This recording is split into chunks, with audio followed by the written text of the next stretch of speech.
What if I told you there exists a mythology so terrifying, so ineffable, that even gods and monsters from other universes would pale before its unfathomable mysteries? A verse where human logic, maths, languages itself collapse in the factor of incomprehensible truth. This is the Cthulhu mythology. While many argue that Marvel or DC boasts the most complex cosmologies, Lovecraft's creation stands apart. It is not as numerically layered, not a system of neat tiers or infinite branches. Instead, it is a philosophy of horror, a cosmos so alien that understanding it is an illusion, part of Azathoth's dream. And yet, when we break it down, this mythology carries universes, multiverses, archetypes, cardinal infinities, and even transcendent aleph sets that shatter the very idea of hierarchy. Tonight, we descend into their abyss, from universes to the first gates, to the dreamlands, to the veil, and finally,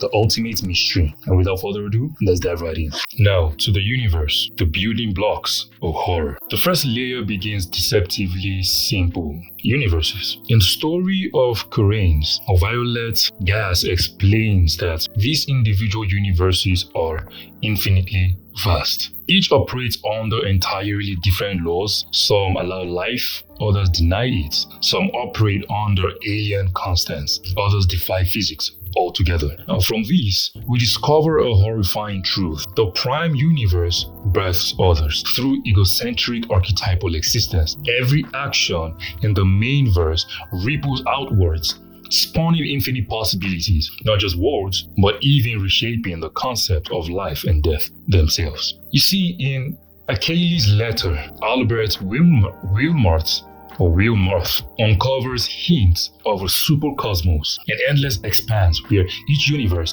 is but an atom inside a far greater reality. At Miskatonic University, Walter Gilman theorizes about indefinitely multiplied dimensions, layers of existence stacked beyond comprehension. His work combines non-Euclidean calculus, quantum physics, and ancient lore, marking him, though human, as a credible cosmologist. This reveals a terrifying framework. There are extra-dimensional realities beyond space and time, realities that dwarf the multiverse. And then comes the voice of Yog-Sothoth, who tells Randolph Carter that all objects at one-dimensional level are mere shadows of a higher one. And this chain, it stretches infinitely upwards into something called the archetypal infinity. Now, a form of qualitative infinity that mathematics cannot capture. Not necessarily, because this tries to represent the Jungian nature, right, which deals with infinity and the mind and mathematical eidos. That's for another day. So already we are deep into hyperversal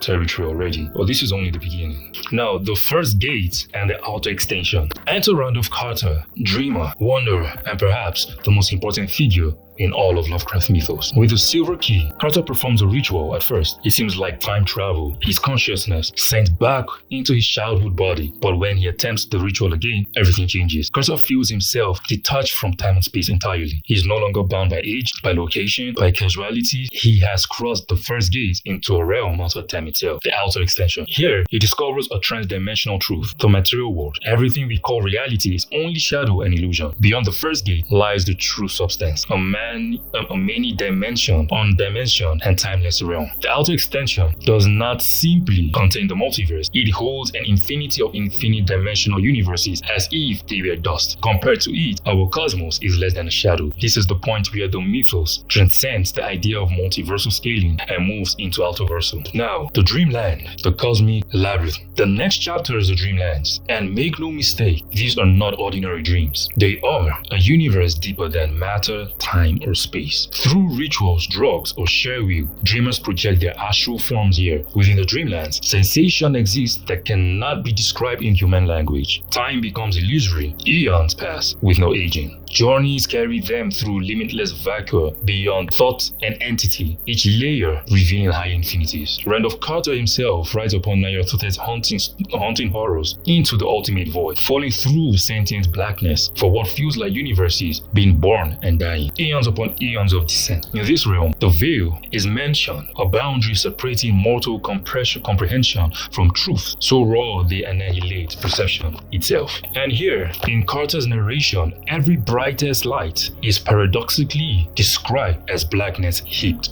upon blackness. For the first time, we understand light, darkness, substance, void. These terms are meaningless. They are metaphor we cling to as language crumbles.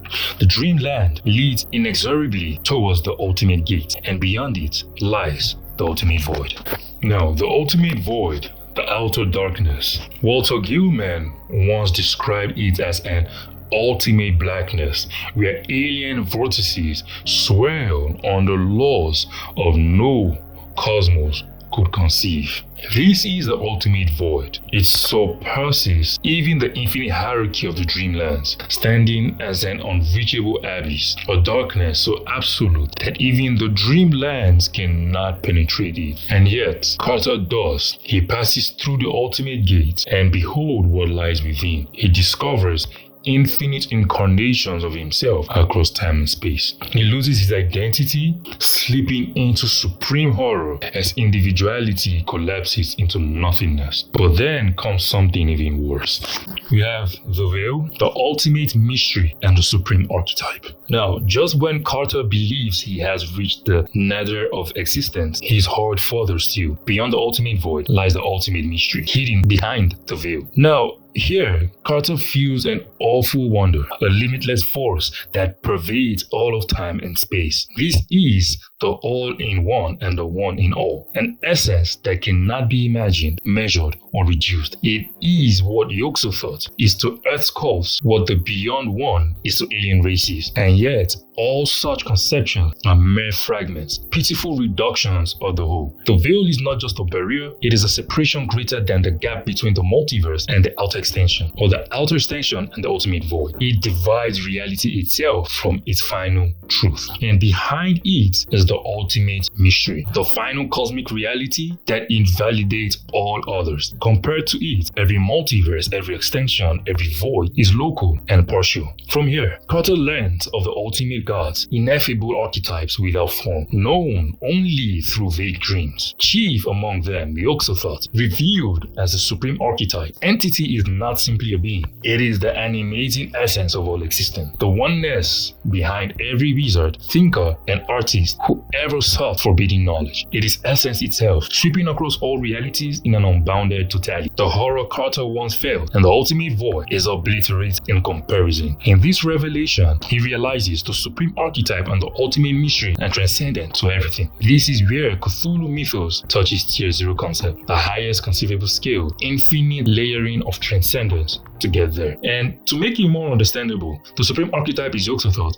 the ultimate mystery. Now, towards the conclusion, the horror that remains. So what have we uncovered? Universes within infinite dimensions, a first gate leading to a realm more real than reality that is going to hypnose, right? The dreamlands that surpasses existence itself, infinite stack hierarchy that views the other one as infinitesimal. All that is the dreaming on. Most of all of creation is within that dreaming. Hypnos is really powerful. I think it's part of top 5 strongest characters in the verse. An ultimate void where identity and logic collapse. And finally, the veil, the ultimate mystery, where even infinity is meaningless. The Cthulhu Mythos is not about numbers or flashy scaling, it is about the terror of realization that everything we cling to is temporary, partial, and fragile. And somewhere beyond all of it lies Yogso-thought, the supreme archetype, watching, alongside with Azathoth, who is just sleeping. The verse is not as inflated as fans sometimes claim, but make no mistake, its true horror lies not in exaggeration, but in the silence between truths, and the possibility that all we are, all we know, is nothing more than a shadow to the veil, and beyond it, something greater and far more terrible.